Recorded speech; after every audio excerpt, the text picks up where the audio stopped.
সবাইকে শুভেচ্ছা জানাচ্ছি। আজকের মনের কথা শুনি স্পেসের ৮তম পর্বে। আজকে আমাদের সাথে আছেন ডাক্তার ফাহমিদা ফেরদৌস, মনোরোগ বিশেষজ্ঞ এবং চিকিৎসা ভাষাবিদ, এবং সানজিদা ইসলাম, মানসিক স্বাস্থ্য বিষয়ক পরামর্শক। সবাইকে আপনাদের দুজনকে শুভেচ্ছা জানাচ্ছি স্পেসের পক্ষ থেকে। আমরা আজকের আলোচনা শুরু করব এবং আজকের আলোচনার আমাদের যে আলোচ্য বিষয় আমরা চিন্তা করেছি সেটা হচ্ছে বিষণ্ণতা। বিষণ্ণতা কেন এবং বিষণ্ণতা কি করব আমরা। তো এই আলোচনার ইস্যুটা আসলে এতটাই আমাদের জন্য পরিচিত, এতটাই কমন ইস্যু এবং এতটাই প্রয়োজনীয় একটা ইস্যু আলোচনার জন্য। সেই জন্যই আমরা চিন্তা করেছি যে এই আলোচনাটা এই সময়ে, বিশেষ করে এই যে আমরা একটা দুর্যোগের মধ্যে দিয়ে যাচ্ছি, করোনা বলি বা আরো অন্যান্য যে বিষয়গুলো আছে, বিশেষ করে 2020 সাল যে আমরা অতিক্রম করলাম, সেই জায়গা থেকে এমনিতেও অনেকেই এই সমস্যার মধ্যে দিয়ে যাচ্ছে, অনেকে বিষণ্ণতার মধ্যে দিয়ে যাচ্ছে, মানসিকভাবে সমস্যার মধ্যে দিয়ে যাচ্ছে বিভিন্ন কারণে। তার মধ্যে এটা একটা বড় কারণ করোনা। আসলে এখন আমরা এই আলোচনাটা শুরুর দিকে প্রথমেই আমরা সানজিদা আপার কাছ থেকে যদি শুনি যে বিষণ্ণতা জিনিসটা আসলে কি, একদম প্রাথমিক প্রশ্ন। আমার মনে হয় আমরা যারা এখানে দেখছে বা দেখবে তাদেরও প্রশ্ন একই থাকবে যে বিষণ্ণতা জিনিসটা কি। সানজিদা আপা ধন্যবাদ আপা। যে জায়গাটা হচ্ছে বিষণ্ণতা একটা আসলে মানসিক সমস্যা। এই সমস্যায় আমাদের সারা বিশ্বে প্রচুর মানুষ এই সমস্যায় ভুগছে। প্রায় 264 মিলিয়ন লোক এই সমস্যায় ভুগছেন এবং বিভিন্ন রিসার্চে দেখা গিয়েছে, বিভিন্ন জার্নালে পাবলিশ হওয়া তথ্য অনুযায়ী 16% অ্যাডাল্ট ব্যক্তি জীবনে কোনো না কোনো সময় তারা বিষণ্ণতায় ভোগেন।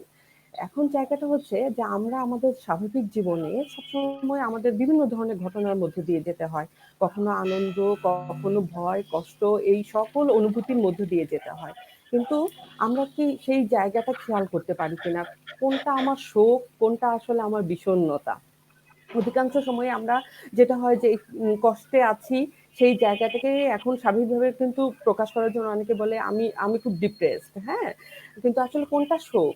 যে জায়গাগুলো হচ্ছে যে আমার কাছের কোনো ব্যক্তির মৃত্যু, কিংবা আমার জব চলে যাওয়া, কিংবা আমার অনেক দিনের একটা রিলেশনশিপ সেটা ভেঙে যাওয়া। এই যে ঘটনাগুলো ঘটে, এই ঘটনাগুলোর প্রেক্ষিতে কিন্তু হঠাৎ করে আমরা একটা তীব্র কষ্ট পেয়ে যাই, শোকের মধ্যে চলে যাই। ওই যে একটা জায়গা ছিল, একটা অভ্যস্ততা ছিল, একটা রিলেশনশিপ ছিল, সেইটা যখন নাই হয়ে যায় তখন কিন্তু আমরা একটা শোকের মধ্যে চলে যাই এবং প্রচন্ড কষ্ট পাই। আর বিষণ্ণতার সাথে শোকের মিলটা এই জায়গাটাই, দুইটা জায়গায় কিন্তু তীব্র কষ্ট অনুভূত হয়।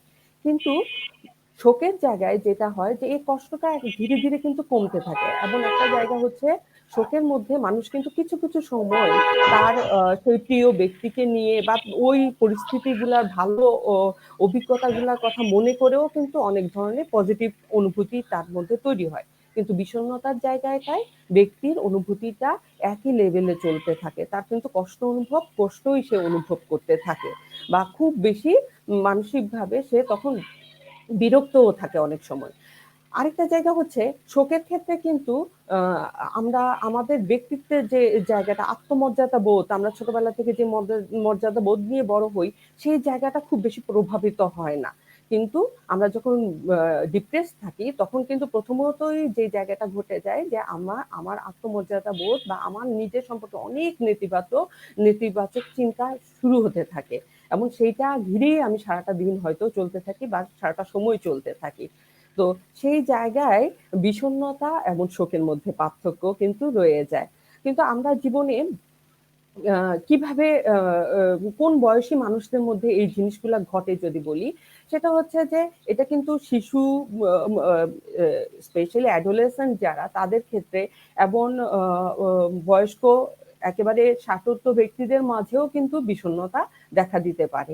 তো আমরা যে কোনো এজ গ্রুপকে ফেলে দিব সেই জায়গাটা কিন্তু নাই। কিন্তু এখন প্রকাশগুলো কিন্তু ভিন্ন ভিন্ন। যেটা কিনা ফাহমিদা আপা আরো এলাবোরেটলি বলবেন। প্রথমত যদি একটু সহজভাবে যদি আমি একটা কথা বলি, এই বিষণ্ণতায় যখন একটা ব্যক্তি ইয়ে হবে, তার কিছু শারীরিক সমস্যা তৈরি হইতে পারে, তার কিছু মানসিক সাইড দিয়ে যে জায়গাটা হবে, সে খুব কষ্ট অনুভব করবে, খুব বিরক্ত অনুভব করবে, কখনো কখনো রাগ দেখাবে। চিন্তাগত সাইড দিয়ে যদি বলি, তার নিজের সম্পর্কে, তার আশেপাশ সম্পর্কে এবং তার ভবিষ্যৎ সম্পর্কে তার অনেক নেগেটিভ ধারণা তৈরি হবে এবং সে নিজেকে গুটিয়ে নেবে। এই জায়গাগুলো খুব হয় যে সে নিজেকে গুটিয়ে নিচ্ছে বা সে আনন্দ পাচ্ছে না, যে কাজগুলোতে সে আনন্দ পেত আগে, যে হবিগুলো সে চর্চা করতো সেগুলো থেকে নিজেকে হয়তো সরিয়ে নিচ্ছে, বা যে কাজগুলোতে সে মজা পেত সেগুলো থেকে সরিয়ে নেয়। এই জায়গাগুলো ঘটে।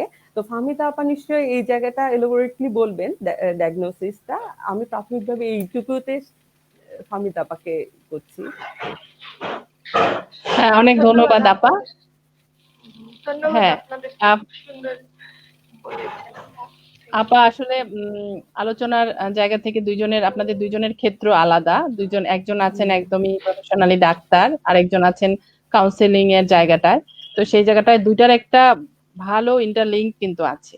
তো সেই জায়গাটায় ফাহমিদা আপা যদি এখন আপনার আপনার কাজের জায়গা এবং আপনার এক্সপেরিয়েন্স থেকে বলেন যদি। আসলে আমরা তো ডাক্তার, আমাদেরকে বলা হয় মনোরোগ বিশেষজ্ঞ। রোগটাকে ডায়াগনোসিস করাটা, হ্যাঁ। এখন মন মানুষের মস্তিষ্কে অবস্থিত একটি বিশেষ স্বাস্থ্য। যখন মানুষ মাতৃ গর্ভে আসে, ঠিক তখন থেকেই তার বিকাশ শুরু হয়ে যায়, এবং যখন সে পৃথিবীতে ভূমিষ্ঠ হয় তখন তার আরো দ্রুত সাইনাপটিক কানেকশন অথবা নিউরন ব্রেনের যেহেতু মস্তিষ্কে থাকে, তাই মস্তিষ্কের কানেকশনের সাথে সাথে শিশুর 3 ধরনের বিকাশ হয়ে থাকে। একটা হচ্ছে কগনিটিভ ডেভেলপমেন্ট বা ধারণা জগতের বিকাশ, ইমোশনাল বা আবেগের জগতের বিকাশ, এবং হচ্ছে বিহেভিয়ারাল, যা প্রকাশ হবে আচরণ দিয়ে। এখন শিশু cognitive development, moral development and emotional development, 3 ধরনের বিকাশ হয়ে থাকবে একটা শিশুর মধ্যে। এই শিশু যখন মাতৃ গর্ভে আসে তখন থেকে তার মনের বিকাশ, তার শুরুটা হবে আফটার বার্থে অন অবজারভেশন, দেখে সে অনেক কিছু শিখে যাবে। কিন্তু নিয়ন্ত্রণটা হবে নিউরো ট্রান্সমিটার অথবা কিছু রাসায়নিক পদার্থ দিয়ে। কঠিন করে ফেলছি কিনা জানি না, কিন্তু বিকাশ কিন্তু আমাদের মনকে নিয়েই আমরা পৃথিবীতে আসি। কিন্তু যখন একটা শিশু ভূমিষ্ঠ হয় তখন তার কিন্তু আমরা শারীরিক যত্নের প্রতি বেশি মনোযোগী হই, মনের যত্নটার প্রতি কিন্তু অত মনোযোগী হই না। তখন কিন্তু শিশুর মনের বিকাশটা কিন্তু 5 থেকে 7 বছরের মধ্যে বেসিক যে বা মৌলিক কাঠামো হয়ে যায়। হ্যাঁ, তখন নিয়ন্ত্রণটা হবে নিউরো ট্রান্সমিটার বা কিছু রাসায়নিক পদার্থ। যখন কোনো কারণে জীবনে দুঃখ থেকে অথবা বংশগত কিছু কারণে একটু যখন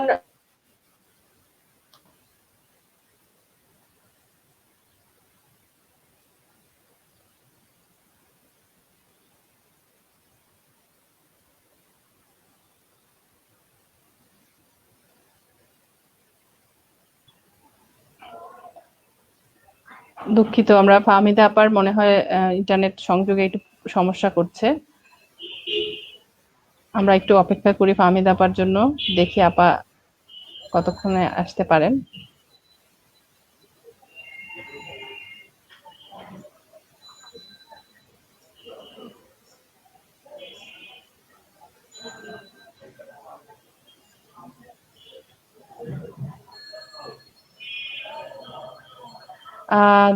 আপার লাইন সংযুক্তি আসলে ডিসকানেক্ট হয়ে গেছে হয়তো।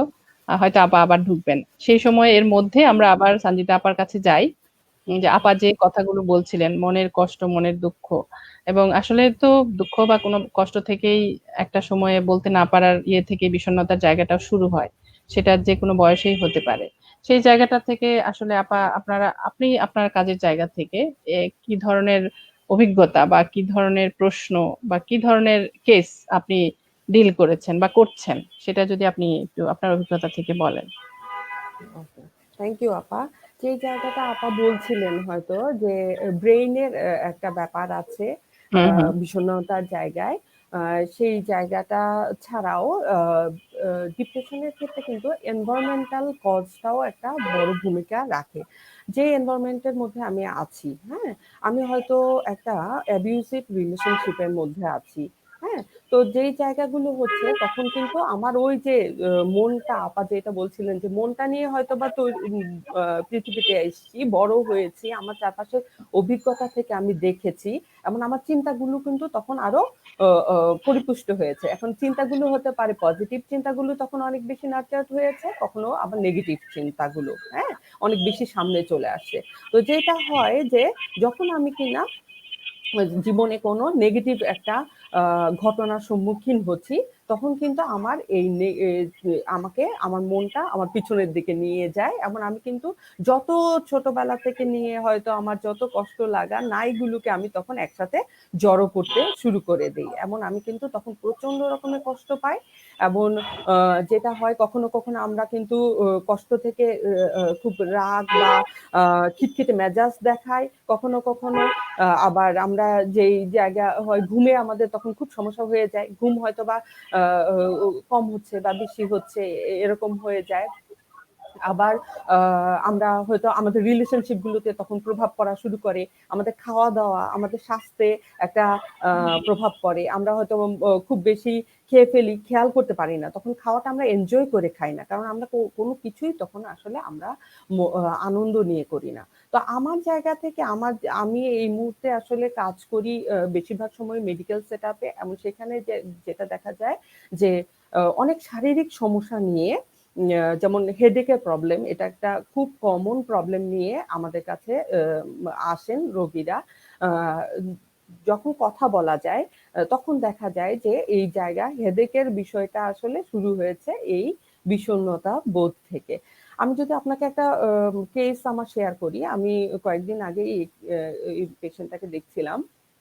উনি হচ্ছেন 15 বছরের উনার বিবাহিত জীবন, উনি একজন ফিমেল, এবং লাস্ট 3 বছর ধরে উনি প্রচন্ড মাথা ব্যথার যন্ত্রণায় ভুগছেন, এবং যত ধরনের ডাক্তার দেখানো যায় উনি দেখাচ্ছেন, এবং দেখিয়ে কিন্তু কোনো ডাক্তারই তার ব্রেইনের কোনো সমস্যা পাচ্ছেন না বা শরীরে অন্য কোনো সমস্যা পাচ্ছেন না যেটার সাথে এটা সম্পর্ক হতে পারে।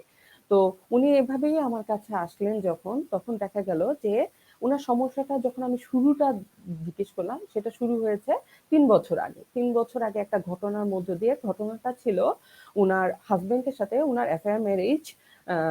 3 বছর আগে উনি হঠাৎ করে জানতে পারেন যে উনার হাজবেন্ড আরেকটা সম্পর্কের মধ্যে আছে।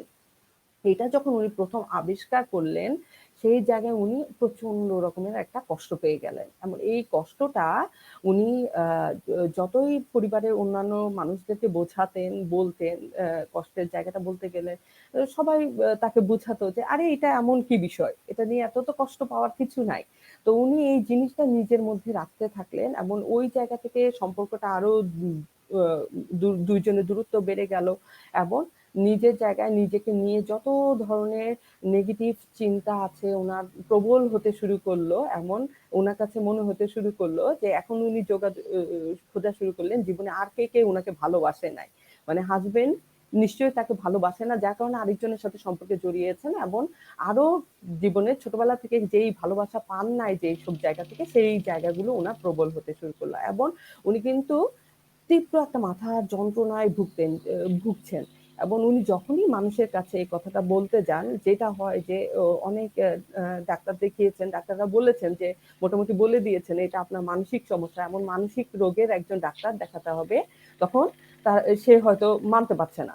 আমি আমি কি মানসিকভাবে মানসিক রোগী যে আমাকে মানসিক ডাক্তার দেখাইতে হবে এরকম, বা ফ্যামিলিও এটাকে পজিটিভলি নিতে পারছেন না, যার কারণে আবার ফ্যামিলি আবার এটাকেও তুচ্ছ করে দেখছেন যে তোমার এই মাথা ব্যথা এটা তো বলছে মানসিক কারণে, তো তুমি একটু পজিটিভ চিন্তা করে নাও তাহলেই তো ঠিক হয়ে যায় সবকিছু, তুমি একটু ধরেই নাও তোমার হাজবেন্ড আচ্ছা ঠিক আছে একটা সম্পর্কে আছে, তো এটা কি এমন, এটা তুমি মেনে নাও।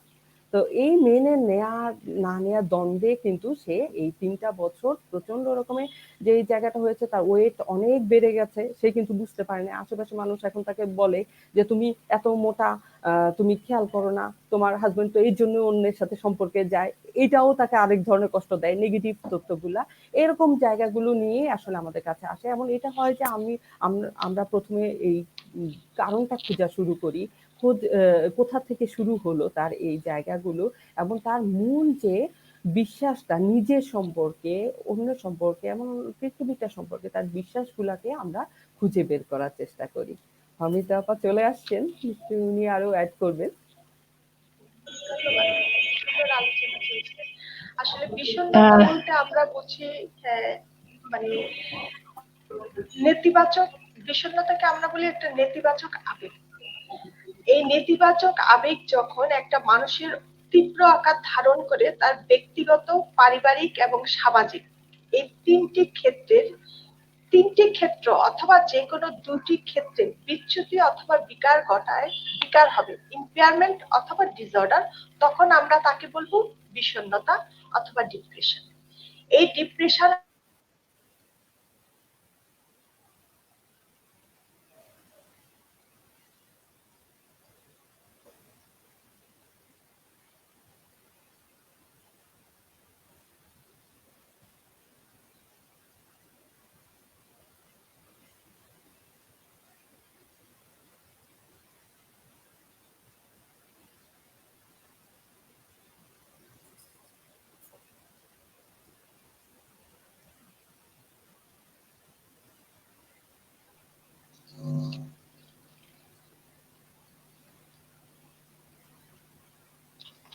বিষণ্ণতার কারণ হিসেবে আমরা বলে থাকি যে ব্রেনে যে নিউরো ট্রান্সমিটার সেরোটোনিন লেভেল আছে সেটা যখন তারতম্য হয়ে থাকে। তারতম্য কখন হবে?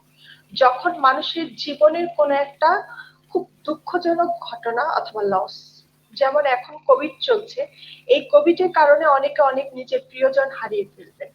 এই প্রিয়জন হারানোর ঘটনা অথবা কারো ব্যবসায় ক্ষতি হয়ে থাকবে।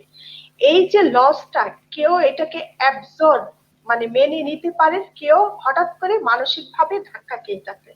এই ধাক্কাটাই তার জীবনের বা মানসিক, মন তো আমরা বলে থাকি যে থাকে মস্তিষ্কে, তার নিয়ন্ত্রণ নিউরো ট্রান্সমিটার। তখন এই রাসায়নিক পদার্থের রিলিজ বা নিঃসরণে কিছু তারতম্য অর্থাৎ ব্রেন কেমিস্ট্রিতে কিছু অসুবিধার কারণে তার বিষণ্ণতা বা ডিপ্রেশন একটা রোগ হয়ে থাকে। এই রোগের লক্ষণটা প্রকাশ হয় দুই ভাগ, একটা হচ্ছে শারীরিক ভাবে তার প্রকাশ হবে, আরেকটা হবে আবেগগত বা মানসিক প্রকাশ। শারীরিক প্রকাশের মধ্যে হবে যে সে মানে এক জায়গায় শারীরিক ভাবে কোনো মানে প্রচন্ড মাথা ব্যথা থাকবে, অথবা অনিদ্রা থাকবে, অথবা কোনো কাজ সে মনোনিবেশ করতে পারবে না, হ্যাঁ, পরিবার পরিজনদের থেকে আলাদা থাকতে চাইবে। আর কিছু হয় আবেগগত পরিবর্তন। আবেগগত পরিবর্তনের মধ্যে এক, সে কোনো কিছুতে মনোনিবেশ করতে পারবে না, নিজেকে অর্থহীন মনে করবে তাকে দিয়ে কোনো কাজ হবে না, অথবা তার মস্তিষ্কে যে কোনো সময় বারবার আত্মহত্যার প্রবণতা চলে আসতে পারে, অথবা উইদাউট প্ল্যানে সে আত্মহত্যা করে ফেলতে পারে। ঠিক আছে? যদি এই লক্ষণগুলি কোনো মানে মানুষের মধ্যে থাকতে পারে, এটা শিশু হতে পারে, এটা কিশোর হতে পারে, এটা বয়স্ক কোনো ছেলে মেয়ে হতে পারে, বৃদ্ধ হতে পারে, অথবা প্রসব পরবর্তী কোনো মাও হতে পারে। যদি তার মধ্যে এই লক্ষণগুলো আমরা পরিবার পরিজনরা দেখে থাকি, 9টা লক্ষণ থাকবে, তার মধ্যে 5টা লক্ষণ অবশ্যই থাকতে হবে, এবং তার স্থায়িত্ব হতে হবে 2 সপ্তাহ অথবা তার বেশি। কি কি লক্ষণগুলো? লক্ষণগুলো হচ্ছে দিনের বেশিরভাগ সময় মন খারাপ লাগে,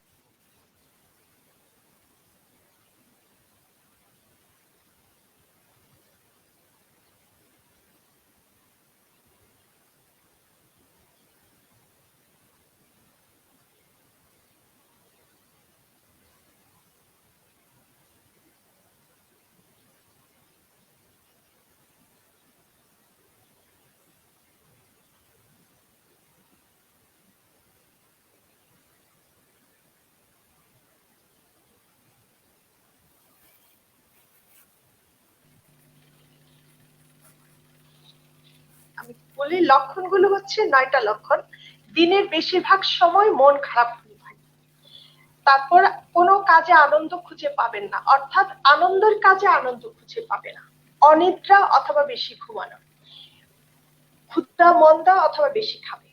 ওয়েট গেইন মানে অতিরিক্ত ওজন বৃদ্ধি হবে অথবা ওয়েট লস হবে।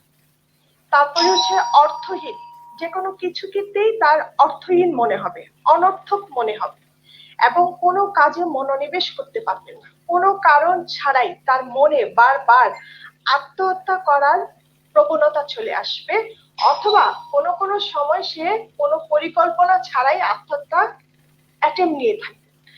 এই 9টা লক্ষণের মধ্যে যদি তার মধ্যে 5টা অথবা 5টা লক্ষণ থেকে থাকে তখন, এবং স্থায়িত্ব কাল হয়ে থাকবে 2 সপ্তাহ এবং 2 সপ্তাহ বেশি, এবং যদি তার ব্যক্তিগত, পারিবারিক এবং সামাজিক এই 3টা জীবনের বিচ্যুতি অথবা অথবা যে কোনো 2টি ক্ষেত্রে, পার্সোনাল লাইফ অথবা ফ্যামিলি লাইফের মধ্যে বিচ্যুতি অথবা বিঘাত তৈরি হবে, তখনই তাকে নিয়ে আসতে হবে একজন মানসিক অথবা মনোরোগ বিশেষজ্ঞের কাছে।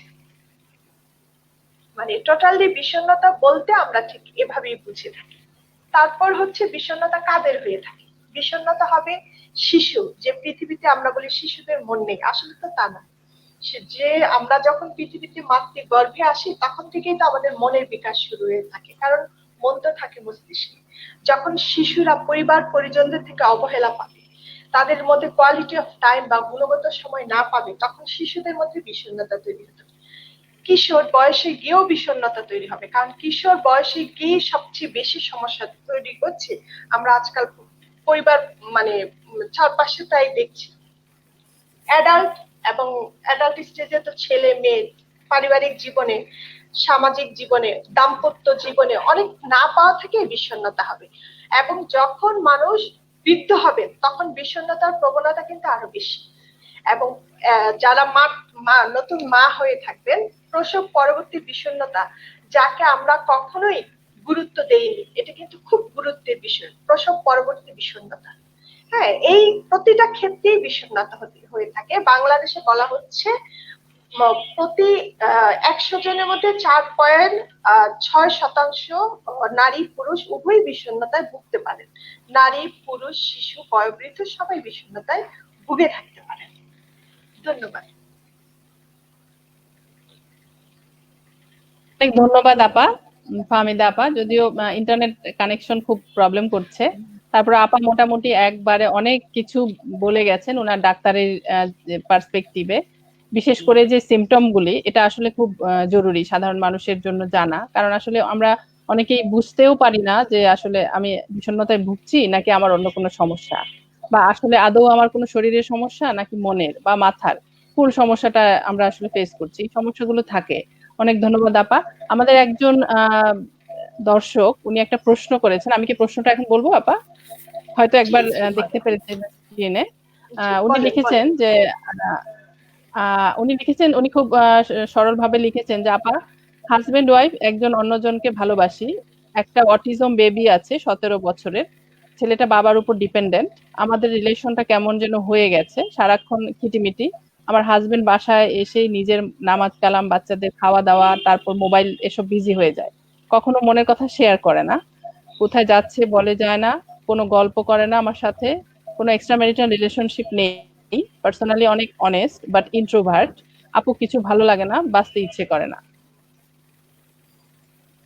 ধন্যবাদ, খুবই সুন্দর প্রশ্ন করেছেন। আসলে বেসিক্যালি ওনাদের মধ্যে যে মানে স্বামী স্ত্রীর দাম্পত্য সম্পর্কটার মধ্যে একটা কলহ বা একটা দূরত্ব তৈরি হয়ে গেছে। এখন কি কারণে দূরত্বটা তৈরি হলো? এটা কি অটিজম শিশুর জন্য? ওনার স্বামী কিন্তু স্ত্রীকেও কোয়ালিটি অফ টাইম দিচ্ছে না, গুণগত সময়, এবং সন্তানকেও দিচ্ছে না। এটা কি আগে থেকেই ছিল ইন্ট্রোভার্ট পার্সোনালিটি, না শিশু জন্ম হওয়ার পরে? মানে এটা কিন্তু জানার অনেকটা বিষয় আছে। হ্যাঁ, যদি আগে থেকে থাকে তাহলে হয়তো মা শিশুকে নিয়ে খুব ব্যস্ত।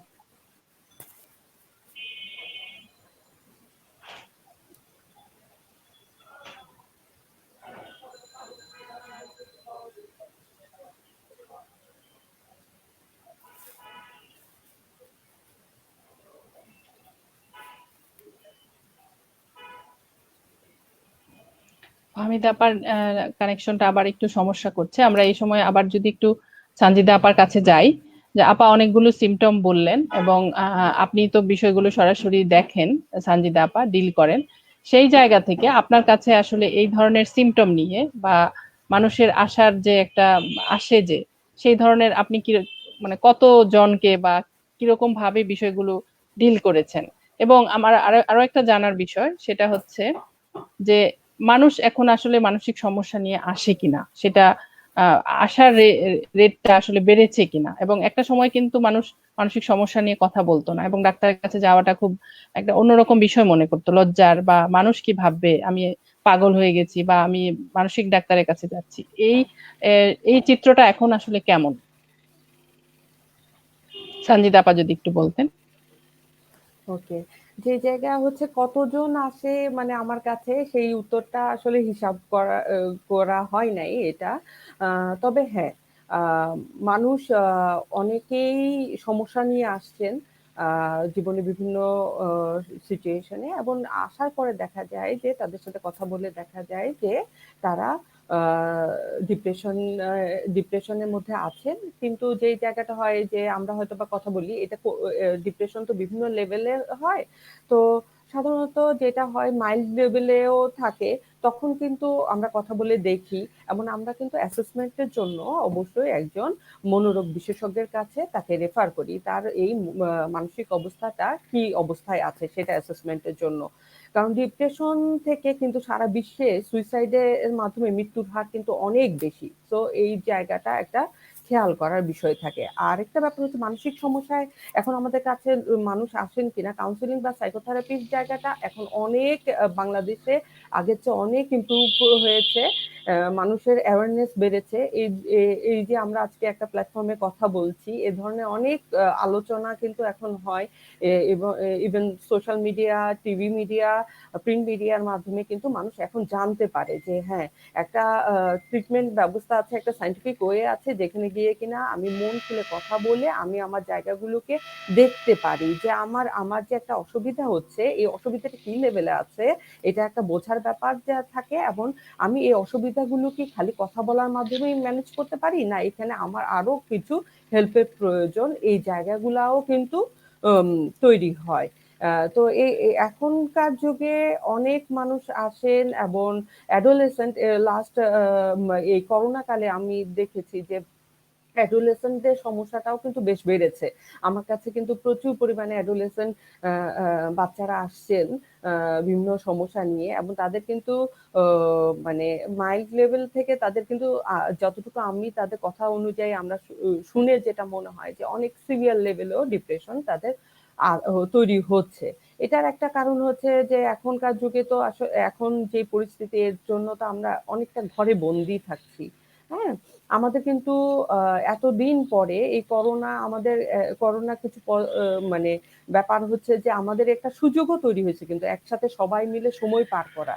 হ্যাঁ, আবার এটাও একটা জায়গা যে আমরা যে এতদিন ধরে একসাথে যে সময় কাটানোর অভ্যস্ততা আমাদের মাঝ থেকে ধীরে ধীরে কিছুটা কমে গিয়েছে, এটাও কিন্তু আমরা অনুধাবন করার একটা সুযোগ হয়েছে কিন্তু। তো এখন যে এই জায়গাটা হচ্ছে যে স্কুল বন্ধ, বন্ধুদের সাথে নিয়মিত দেখা হচ্ছে না, বাসায় আছি, বাসায় হয়তো বা যেই জায়গা এই সম্পর্কটা আগে এতটা ইজি ছিল না, সেই জায়গা থেকে বাচ্চাদের সমস্যাটা হচ্ছে। ইভেন বাচ্চার প্যারেন্টসরাও যেটা দেখা যায় যে প্যারেন্টসরাও আসলে বোঝে না যে আমার বাচ্চাটা এই সমস্যায় ভুগছেন। ইভেন আমার সঙ্গী, এটাও একটা বড় বিষয় যে পরিবারের সদস্যটি যে একটা সমস্যার মধ্য দিয়ে যাচ্ছেন, এই যে এই মন খারাপটা শুধুই মন খারাপ না, মন খারাপটা যে একটু গুরুত্ব দিয়ে দেখার প্রয়োজন, সেই জায়গাটা কিন্তু অনেক সময় আমরা বুঝি না। তো সেই জায়গাটার জন্য হয় কি, পরিবারের মানুষজনের কিন্তু একটা সহযোগিতার দরকার আছে। এটা সঙ্গীর ক্ষেত্রে হতে পারে, এটা আমার পরিবারের শিশুটির ক্ষেত্রে হতে পারে, আমাদের পরিবারের বয়স্ক। এবং এই করোনা কালে কিন্তু এই জিনিসটা আরো বেশি হচ্ছে, দেখা যায় যে বয়স্ক মানুষরা কিন্তু এখন একটা অসহায় পরিস্থিতির মধ্যে দিয়ে যাচ্ছেন। অনেক পরিবার আমরা অনেকের জায়গা থেকে দেখেছি যে কাছের মানুষকে হারাচ্ছি আমরা। এই বয়স্ক মানুষগুলা এই হারানোর শোকটা তাদের কাছে কিন্তু অনেক তীব্র হচ্ছে। একই সাথে যে জায়গাটা হচ্ছে যে এখন কিন্তু তারা তাদের রিস্ক রিস্কটা তুলনামূলক একটু বেশি হয়, বয়স এবং তাদের আরো ফিজিক্যাল কমপ্লিকেশন থাকার কারণে তারা কিন্তু অন্যান্য মানুষের চেয়ে ভীত ফিল করছেন, যার কারণে তারা কিন্তু অন্য জায়গায় যাওয়ার সুযোগটা তাদের কমে যাচ্ছে, যার কারণে কিন্তু তারা দেখা যাচ্ছে বদ্ধ হয়ে যাচ্ছেন। তো এই জায়গা থেকেও কিন্তু তাদের মন খারাপের পরিমাণটা অনেক সময় কিন্তু অনেক বেশি, এই জিনিসটা আমি এখন লক্ষ্য করছি। আর ফিমেলদের জায়গাটা আমি বলবো যে ফিমেল বা পারিবারিক আমরা এটা বিভিন্ন রিপোর্টও দেখছি যে এই করোনা কালে কিন্তু ফ্যামিলি ভায়োলেন্স গুলো বেড়ে গেছে, হ্যাঁ, অনেক জায়গায়। কারণ অনেক অনিশ্চয়তা আমাদের তৈরি হয়েছে, আমাদের চাকরি জীবনের, আমাদের আর্থিক একটা চাপের মধ্যে আমরা অনেক সময় পড়ে আছি। এইসব জায়গা থেকে কিন্তু পারিবারিক সহিংসতাটাও বেড়েছে। তো এই সহিংসতার মধ্যে থেকেও কিন্তু অনেক মানুষ মন খারাপের পরিমাণটা এই আজকে প্রায় ১ বছর হতে চললো, সামনে ১ বছর হয়ে যাবে করোনার এই পরিস্থিতির মধ্যে দিয়ে থাকতে থাকতেও কিন্তু মানুষ অনেক মন খারাপের মধ্য দিয়ে যাচ্ছেন, কষ্টের মধ্য দিয়ে যাচ্ছেন, এই জায়গাগুলো হচ্ছে। অনেক ধন্যবাদ আপা। আপা অনেকগুলো বিষয় এনেছেন। আসলেই আসলেই বিষয়গুলো খুবই গুরুত্বপূর্ণ এবং আমাদের বিষয়গুলো নিয়ে ভাবার আমার মনে হয় সময় যাচ্ছে, সময় ছিল। যদিও আগে এই বিষয়গুলো নিয়ে আলোচনা কম হতো, মানুষ কম গুরুত্ব দিত বিষয়টাকে। আমাদের একজন দর্শক প্রশ্ন করেছেন আপা। আমার মনে হয় প্রশ্নটা দুজনের জন্যই। সেই প্রশ্নটা খুবই গুরুত্বপূর্ণ একটা প্রশ্ন, যে আমাদের দেশে পর্যাপ্ত ডাক্তার বা পরামর্শ কি আছে মানসিক সমস্যা বা মনোরোগ ডিল করার জন্য? কারণ এটা আসলে আমাদের দেশে কমন একটা অনেকেরই প্রশ্ন, যে অনেকেই অনেক আশা নিয়ে অনেক মনোরোগ বিশেষজ্ঞ বা ডাক্তার তাদের কাছে যান, কিন্তু আসলে হতাশ হয়ে ফিরে আসেন। এরকম অভিজ্ঞতাও অনেকের কাছে আমরা শুনেছি। যে এই জায়গাটায় আমাদের দেশে পর্যাপ্ত, মানে আমাদের বিষণ্ণতার তো শেষ নেই, এক এক জনের এক এক রকম টাইপ, এক এক রকম। তো সেই জায়গাটায় আপনারা দুজন কি মনে করেন যে আমাদের দেশে আসলেই আছেন কিনা পর্যাপ্ত পরিমাণে? ফাহমিদা আপা যদি বলেন। জি, আসলে আমাদের বাংলাদেশে প্রতিটা গভর্নমেন্ট হাসপাতালেই কিন্তু মনোরোগ বা মানসিক রোগ বিশেষজ্ঞ পরামর্শদাতা আছেন বা ডিপার্টমেন্ট আছে, বিভাগটা আছে। হ্যাঁ, যদি কেউ মনে করে স্টিগমাটাকে, যেমন বিষণ্ণতার তিনটে স্টেজ আছে: মাইল্ড, মডারেট, সিভিয়ার। যখন মডারেট টু সিভিয়ার হয়ে যাবে তখন কিন্তু তার দৈনন্দিন জীবন সে কিন্তু অতিক্রম করতে পারবে না। এবং সুইসাইডাল রেট কিন্তু ডিপ্রেশনের কারণে সবচেয়ে বেশি। আমরা দেখে থাকি পেপার পত্রিকায় যে কোনো কারণ নাই, কোনো কথা নাই, হঠাৎ করে একটা সুইসাইডাল নোট দেখে হঠাৎ করেই উনি সুইসাইড করেছেন ডিউ টু ডিপ্রেশন। আমরা বুঝি অনেক পরে। কিন্তু বাবা মা যদি স্টিগমা বা কোন রকম কুসংস্কারকে অতিক্রম করে ওনারা আর্লি স্টেজে একজন মনোরোগ বা মানসিক রোগ বিশেষজ্ঞর কাছে যান, কারণ আসলে তো এটা তৈরি হচ্ছে ব্রেন কেমিস্ট্রি বা ব্রেনের নিউরো ট্রান্সমিটারের তারতম্যের কারণে। প্রথম স্টেজে রোগকে নির্ণয় করতে হবে, রোগ নির্ণয় করে একটা ওষুধ দিতে হবে। ওষুধ দেওয়া মানে ঘুমের ওষুধ না।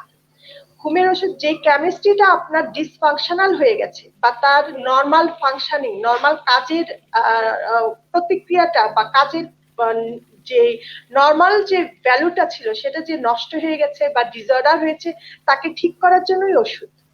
এখন ওষুধ নিয়ে অনেক বিতর্ক আছে, বিতর্ক থাকার কারণেই কিন্তু বাবা মা আর্লি স্টেজে কখনোই মনোরোগ বা মানসিক রোগ বিশেষজ্ঞদের কাছে যান। যেমন আমরা অনেক খাবার খেয়ে থাকি, সবার কিন্তু সব খাবারে কিন্তু অ্যালার্জি হয় না, কারো কিন্তু খাবারে অ্যালার্জি হয়ে থাকে। তারপরে যে কোনো ওষুধের কিন্তু সবার রিয়াকশন হয় না, কারো কারো হয়ে থাকে। এবং যদি রিয়াকশন, কারণ এই ওয়ার্ল্ডে যত ওষুধ তৈরি করা হয়েছে, যেমন আমরা এখন কোভিড এর জন্য ওয়েট করছি তার একটা প্রতিষেধক আসবে, তাই না? সেই প্রতিষেধকের উদ্দেশ্যটা কি? তার জীবনকে বাঁচানো বা জীবনকে সামনের দিকে এগিয়ে নিয়ে যাওয়া, জীবনকে হরণ করা না। তাই ওষুধ নিয়ে ভ্রান্ত ধারণার কারণে বাবা মা বা প্যারেন্টসরা আর্লি স্টেজে কখনো মনোরোগ বা যখন একটা শিশুর মধ্যে বা তার নিজের মধ্যে আচরণগত কোনো সমস্যা দেখে থাকেন তখন কিন্তু যান না, যান অনেক পরে। হ্যাঁ, তখন গিয়ে থাকেন ওষুধ খেতেও তাদের মধ্যে একটা স্টিগমা থাকে, এই ওষুধে ঘুম আসে। আসলে কিন্তু তা না। ঘুমের ওষুধ দিয়ে ঘুম পাড়িয়ে রাখা আমাদের কাছে, কারণ ঘুমের ওষুধ দিয়ে ঘুম পাড়িয়ে রাখলে কি তার মনের দুঃখ দূর হবে? কখনো না। আমরা বৈজ্ঞানসম্মত ভাবে চিকিৎসা দিয়ে থাকি।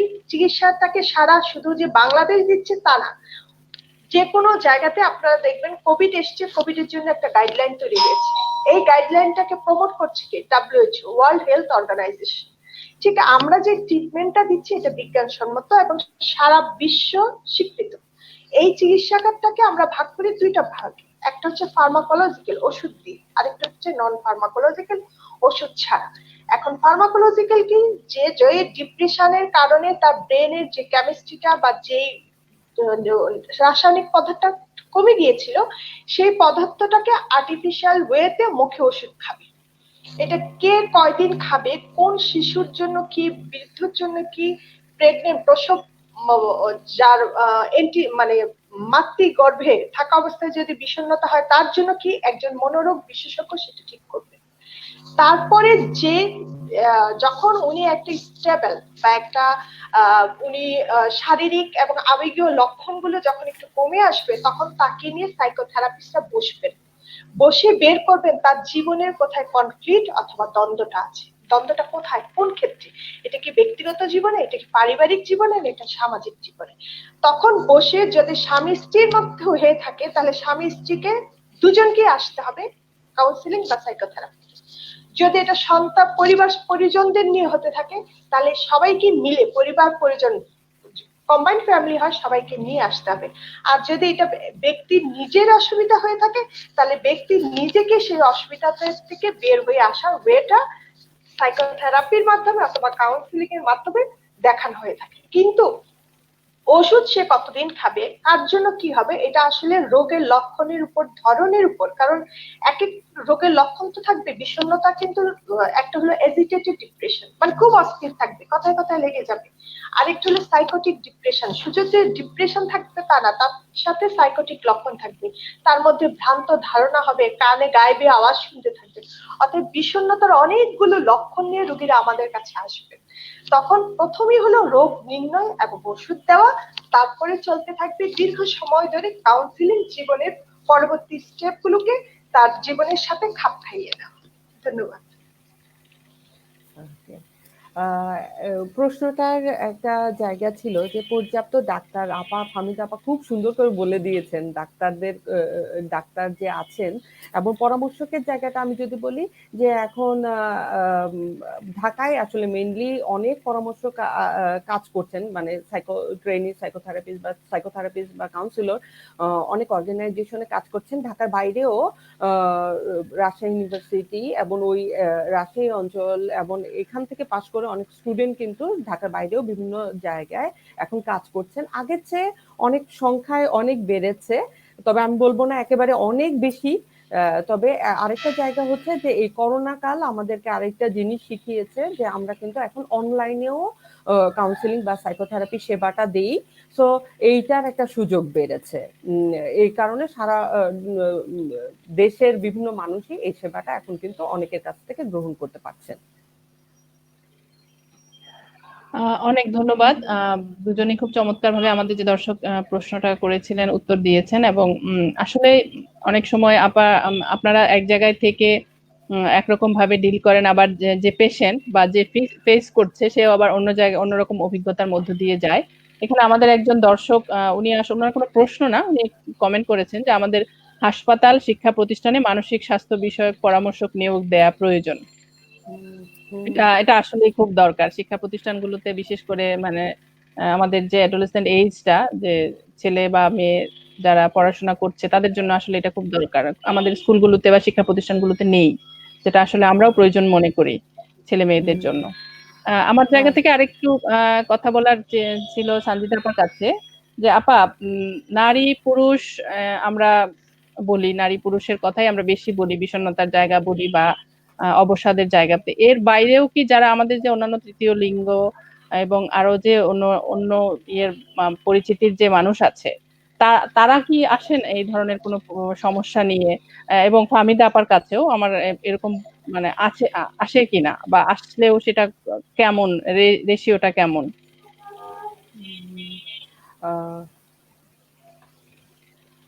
যে জায়গাটা পুরুপি আপা উনারা আসেন এবং উনারা অন্যান্য জায়গায় অনেক স্পেসিফিক অর্গানাইজেশন আছেন, তারা সেবা দেন। এটা তো সব অর্গানাইজেশনে এই সেবার জায়গাটা নাই, যার কারণে হয়তোবা সব জায়গায় উনাদেরকে আমি পাইনি, আমার অভিজ্ঞতায় আমি পাইনি। আমার দীর্ঘদিনে একটা এনজিওতে কাজ করার অভিজ্ঞতা ছিল, এখন আমি মেডিকেল সেটআপে কাজ করছি, এখানে আমি খুব বেশি একটা পাইনি।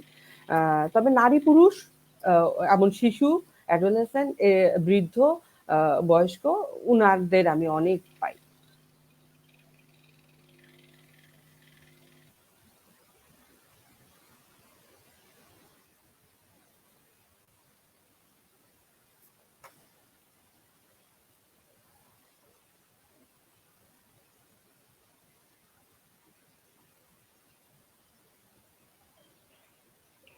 ফাহমিদা আপা আসতে আসতে আমরা আবার সানজিদা আপার সাথে একটু আলাপ করি। আমাদের যে দর্শক আগে একটা প্রশ্ন করেছিলেন, উনি আবার একটা মন্তব্য করেছেন যে ওনার হাজবেন্ডের বিষয়ে। আপা, আমার হাজবেন্ড ইন্ট্রোভার্ট, সবসময় ওয়াইফের সাথে নিজের প্রবলেম শেয়ার করাটা পছন্দ করে না। আমি অভিযোগ করলে বলে এটা আমি পারি না, আর যখন টাকা পয়সার প্রবলেম হয় শেয়ার করে না, মেজাজ গরম করে রাখে। উনি আসলে উনি মনে হয় সমস্যার মধ্যে দিয়ে যাচ্ছেন, যার কারণে উনি ওনার বিস্তারিত বিষয়গুলো উনি লেখার চেষ্টা করছেন। সেই জায়গা থেকে আপার কোনো পরামর্শ বা কোনো সাজেশন, ধন্যবাদ। কোনো মন্তব্য আছে? ধন্যবাদ। যিনি প্রশ্ন করছেন, এত সুন্দর করে প্রশ্ন করছেন, এমন আমি বুঝতে পারছি যে এই জিনিসটা আপনাকে কতটা কষ্ট দিচ্ছে। কারণ আপনি বলছিলেন যে আমার মানে আমার বাঁচতে ইচ্ছে করে না। তার মানে এতটা কষ্টদায়ক জিনিসটা এবং এই পরিস্থিতিটা, হ্যাঁ? আপনার হাসব্যান্ডের সাথে রিলেশনশিপের জায়গাটা, এবং আপনি কিন্তু খুব চাওয়াটা খুব সহজভাবে বলেছেন যে আমি খুব চাই যে ও আমার সাথে গল্প করুক। হ্যাঁ, যে জায়গাটা ফাহমিদা আপা শুরু করেছিলেন, এবং যেটা উনি এখন বললেন, দর্শকও বললেন যে হ্যাঁ, উনার হাজবেন্ডের পার্সোনালিটিটাও ভিন্ন, ইন্ট্রোভার্ট, হ্যাঁ?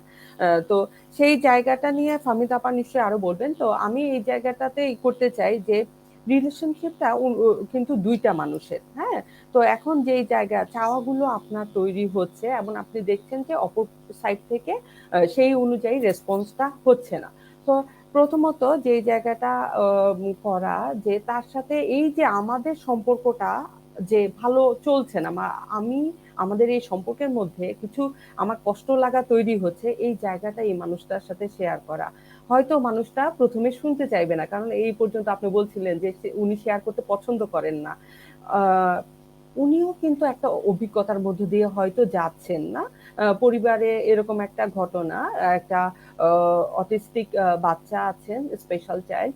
তো তাকে ম্যানেজমেন্ট এমন তাকে নিয়ে বলছিলেন যে আমার হাজবেন্ডই তার সকল দেখাশোনা করে। তো এই পরিস্থিতিটাও হয়তো তার জন্য তার মধ্যে অনেক ধরনের অনুভূতি তৈরি করতে পারে।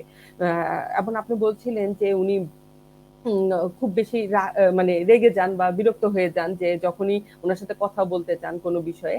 তো আসলে মানুষটা কোনো একটা নেগেটিভ অনুভূতির মধ্য দিয়ে যাচ্ছেন, নেগেটিভ একটা এনভায়রনমেন্ট এখনো মানে নিজেদের মধ্যে তৈরি হয়ে যাচ্ছে, হয়তো দূরত্বটা তৈরি হয়ে যাচ্ছে। তো এই রেসপন্সিবিলিটিটা নিয়ে তার সাথে সম্পর্কটা করা, কথা বলার সম্পর্ক বলি, যে ওনার সাথে কথাটা শুরু করেন যে আমরা আমরা ভালো ফিল করছি না, তো আমরা এইটা নিয়ে কোনো একজনের সাথে কথা বলবো কিনা। এটা হইতে পারে একজন সাইকিয়াট্রিস্টের সাথেও কথা বলতে পারেন, কিংবা একজন পরামর্শকের সাথেও কথা বলতে পারেন, কারণ আমরা আসলে টিম ওয়ার্ককে বিশ্বাসী। যিনি হয়তো উনার কাছে আসছেন, যেই জায়গাটা নোটিস করা হবে, যেই মেন্টাল হেলথ প্রফেশনাল যেই জায়গাটা নিড প্রয়োজন ফিল করবেন, সেই অনুযায়ী কিন্তু আপনাকে রেফার করবেন। তো যেই জায়গাটা আমি আপনাকে বলবো যে আপনি কষ্টে আছেন এবং আপনার এত কষ্ট লাগছে যে আপনার মৃত্যু চিন্তাও আসছে, তো এইটাকে একটু গুরুত্ব দিয়ে এখন বিবেচনা করা, তার সাথে কথাটা শুরু করা এবং নিজে তাকে এইটুকু মোটিভেশন তার মধ্যে তৈরি করা যে চলো আমরা আমাদের সমস্যাটা নিয়ে তার সাথে আলাপ করি।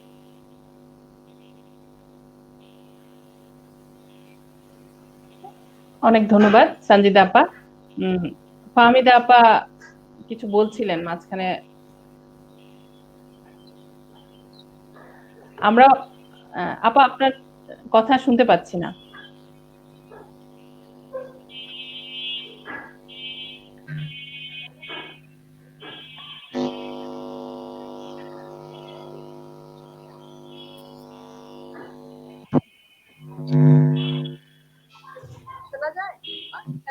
হ্যাঁ, এখন শোনা যাচ্ছে আপা। প্রথমে বলি, আপনি খুব সুন্দর একটা প্রশ্ন করেছেন, তৃতীয় লিঙ্গ। তৃতীয় লিঙ্গ ছাড়াও আমাদের কিন্তু এক ধরনের নারী আছে যাদেরকে আমরা বলি যৌনকর্মী অথবা সেক্স ওয়ার্কার। আমি হুম, 2020-এর অক্টোবরে ইন্টারন্যাশনাল একটা জার্নালে আমি একটা আর্টিকেল পাবলিশ করেছি, সাইকেটিক মরবিডিটি এবং সেক্স ওয়ার্কার। হ্যাঁ, যে যৌনকর্মীরা কতটুকু বিষণ্ণতায় আছে। সেই গবেষণায় দেখা গেছে যৌনকর্মী যারা আছেন তারা মেনলি প্রায় 58%, মানে প্রায়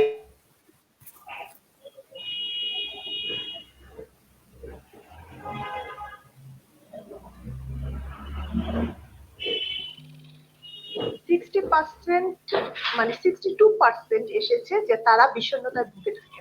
আসলে আমরা কি তাদের কথা কখনো চিন্তা করি? করি না। তারপর আমি আরেকটা আর্টিকেল এখন গবেষণা ইন্টারন্যাশনালি পাবলিশ করেছি, এটা আসবে এবছরই আসবে, এই মাসেই আসবে, এটা অলরেডি হয়ে গেছে। এটা হলো তৃতীয় লিঙ্গরা কতটুকু ভুগছেন, কতটুকু বিষণ্ণতায় ভুগছেন।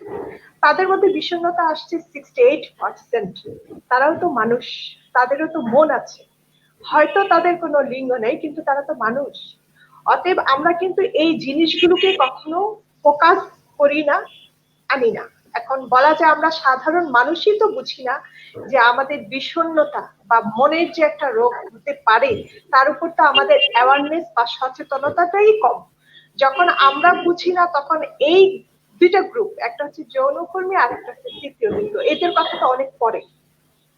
এজন্য আপনি কিছুক্ষণ আগে একটা প্রশ্ন করেছেন যে আসলে কি করা উচিত। আমাদের এই যে আপনারা সুন্দর অনুষ্ঠান করছেন, খুব বেশি সচেতনতা তৈরি করতে হবে। যত বেশি সচেতন হবে মানুষ, যত কথাগুলো শুনবে, ততই আমরা একজন পিছিয়ে পড়া বা ইম্পেয়ারমেন্ট বা ডিসঅর্ডারের মনোরোগের কারণে যদি সে কোনো অসুস্থ হয়ে থাকে, তার ভিতরে কুসংস্কারকে দূর করে চিকিৎসার আওতায় আসতে হবে। যদি আমরা এসটিডি বা যৌন রোগকে কোনো স্টিগমা না থাকে, তাহলে আমরা কেন মনোরোগের প্রতি স্টিগমা থাকবে? কেন আমাদের মধ্যে আমার মনের কষ্টের কারণে আমার অসুস্থ হয়েছে, আমার অসুখ হয়েছে, আমি মনোরোগে ভুগছি, এ কথা বলতে আমার মধ্যে লজ্জা থাকবে? এটা তো লজ্জা থাকার কথা না। আমার অনিদ্রা হচ্ছে না, কেন হচ্ছে না, আমি যাই। এখন কিছুক্ষণ আগে বলেছেন একটা অটিজম শিশু নিয়ে তাদের মধ্যে অসুবিধা, আমার মনে হয় তাদের মধ্যে কম বেশি ফ্যামিলিয়াল কিছু অসুবিধা আছে। Autism is a mental child mental health disorder.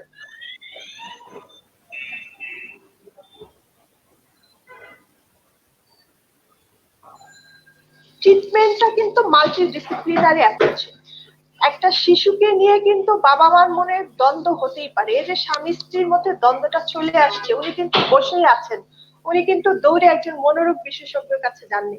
আদৌ শিশুটার চিকিৎসা করাচ্ছেন কিনা সেটাও কিন্তু আমরা জানি না, তাই না? যখনই কেউ মনে করবেন যে আসলে আমি ঠিক মতো কোনো কাজ করতে পারছি না, কোনো কাজে মনোনিবেশ করতে পারছি না, দিনের বেশিরভাগ সময় আমার অস্থির লাগছে, খারাপ লাগছে, ঘুম হচ্ছে না, সাথে সাথে যে কোনো কুসংস্কারকে দূরীভূত করে চলে আসবেন মনোরোগ বিশেষজ্ঞের কাছে। প্রথমেই দরকার রোগটা ডায়াগনোসিস। যদি রোগ ডায়াগনোসিস না হয়, কিসের উপর ভিত্তি করে আপনি ট্রিটমেন্টটাকে আঁকাবেন? হ্যাঁ, এই জন্য আমি খুব সুন্দর কোশ্চেন যে তৃতীয় লিঙ্গরাও কিন্তু মানসিক রোগে ভুগে থাকে। এখন তাদেরকেও চিকিৎসার আওতায় আমাদের আনতে হবে। উনার তৃতীয় লিঙ্গ আছে এবং যৌনকর্মী যারা আছে বিশাল একটা অংশ, তারাও কিন্তু মনোরোগে ভুগে থাকে, তাদেরকেও ট্রিটমেন্টের আওতায় আমাদেরকে আনতে হবে। ধন্যবাদ আপনাকে। অনেক অনেক ধন্যবাদ ফাহমিদা আপা। আমরা আসলে দুইটা স্ট্যাটিস্টিক্স পেয়েছি, আমরা হয়তো এই আলোচনাটা না আসলে এই স্ট্যাটিস্টিকটাও আমরা জানতে পারতাম না। আসলেই এই যে তৃতীয় লিঙ্গ বা যৌনকর্মী আমরা যাদের কথাই বলি, তাদের কথা কিন্তু কখনোই মূলধারার আলোচনায় আসে না। তাদের মন তো মনোরোগ তো শরীরের রোগের কথা অনেক সময় আমরা বলতে বা কোথাও বলতে সামাজিকভাবে স্বাচ্ছন্দ্য বোধ করি না। তো আমাদেরকেই আসলে এই জায়গাগুলোতে উদ্যোগ নিতে হবে। আমরাও আসলে আজকের অনুষ্ঠানের প্রায় শেষ পর্যায়ে এসেছি। এ পর্যায়ে আমরা দেখেছি যে সিমটম গুলো কি এবং কেন হয় বিষণ্ণতা।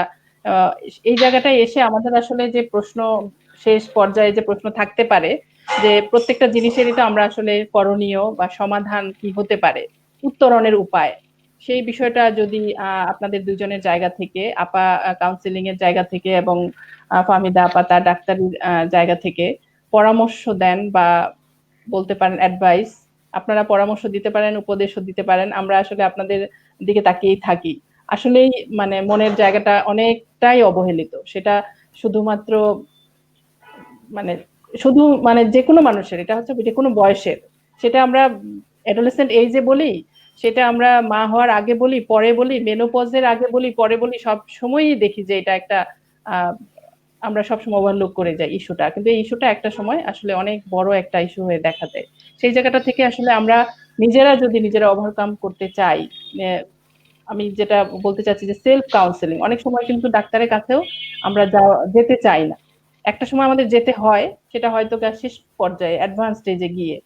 তো সেই জায়গাটা থেকে প্রাথমিক পর্যায়ে আমরা যদি কিভাবে এটা থেকে উত্তরণ পেতে পারি, বা যদি আমাদের দর্শকদের জন্য কোনো পরামর্শ থাকে। সানজিদা আপা শুরু করতে পারে, শুরু করি।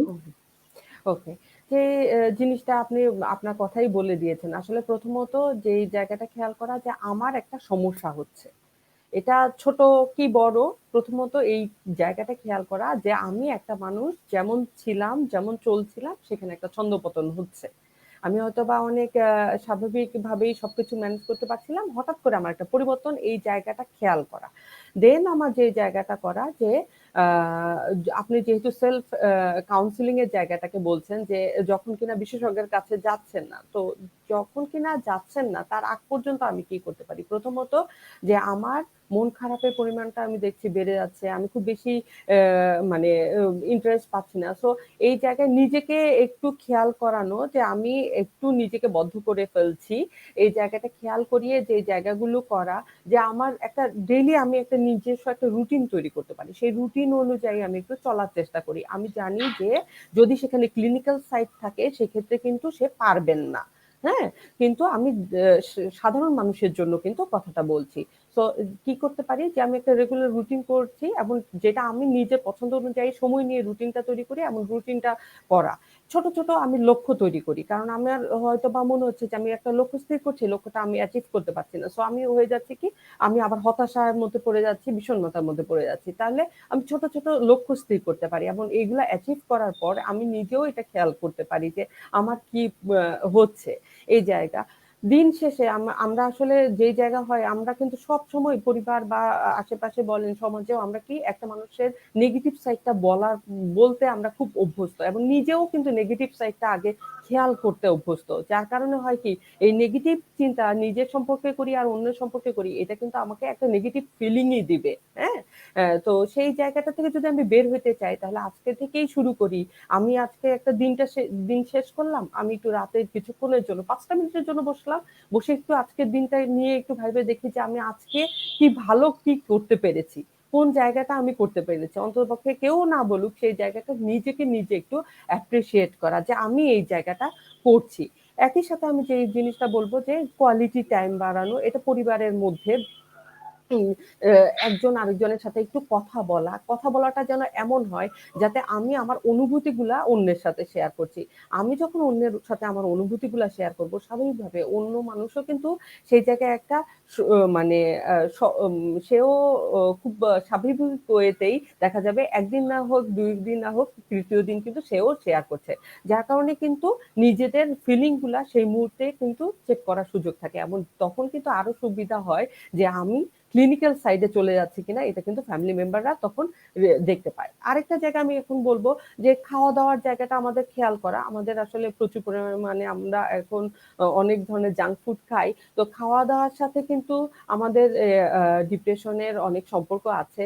তো আমরা একটু হেলদি খাবার খাওয়াটা যাতে খাবো, কিভাবে হেলদি ওয়েতে খেতে পারি সেই জায়গাটা করা, এবং ঘুম। আমরা এখন যে জায়গাটা হয় খুব বেশি সোশ্যাল মিডিয়ায় আমরা নিজেরা অ্যাক্টিভ হওয়ার কারণে আমরা কিন্তু এরকম প্রচুর পেশেন্ট পাই যারা কিনা রাত জেগে আছে, সারা রাত কি করছে, ফেসবুক করছে বা হোয়াটসঅ্যাপে কথা বলছে, এই জায়গাগুলোতে কিন্তু এটা দীর্ঘদিন ধরে চলতে থাকলে কিন্তু এক ধরনের অসুবিধা তৈরি হয়ে যেতে পারে, ডিপ্রেশন হোক, আদার্স হোক।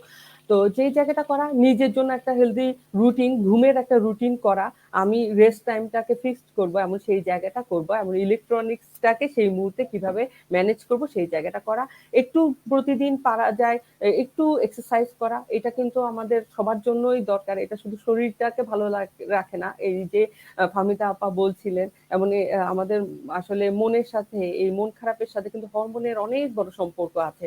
তো আমরা যখন এই এক্সারসাইজ করব আমাদের কিন্তু সিক্রেশনটাও কিন্তু চেঞ্জ হবে। তো এই জন্য এই জায়গাগুলো খেয়াল করা। অনেক ধন্যবাদ আপা, ফাহমিদা আপা। ধন্যবাদ আপা, খুব সুন্দর কথা। আমি বলছি যে প্রতিদিন আমরা সকালে ঘুম থেকে উঠে দাঁত ব্রাশ করি, চুল আঁচড়াই, গোসল করি, হাঁটি, সকালে হাঁটি, বিকালে হাঁটি, রুটিন করে আমরা খাই। আমরা কি করি, নিজের শরীরের যত্ন করি, কিন্তু একটু চিন্তা করে দেখেন তো, একটা ঘন্টা কি আমরা কেউ কখনো নিজের মনের যত্ন করে থাকি? কেউ করি না। অতএব প্রতিদিন আপনি যেভাবে শরীরের যত্ন করে থাকেন, ঠিক সেভাবে মনের যত্ন করতে হবে। সবচেয়ে আগে যত্ন করতে হবে নিজের মনের যত্ন। আমি যদি নিজে ভালো থাকি তাহলে আমি আমার পরিবারকে ভালো রাখতে পারবো, আমি আমার সমাজকে ভালো রাখতে পারবো, আমি আমার দেশকে কিছু দিতে পারবো। যদি আমি নিজে ভালো না থাকি তাহলে আমি কাউকেই কোনো কিছু দিতে পারবো না। অতএব সবাইকে আগে, সবচেয়ে আগে অগ্রাধিকার দিতে হবে নিজের মনের যত্ন, শরীরের যত্নের পাশাপাশি মনের যত্ন। এবং নিজে যখন ভালো থাকবো তখন অবশ্যই সবাই ভালো থাকবেন এবং আমি সবার জন্য কিছু করতে পারবো।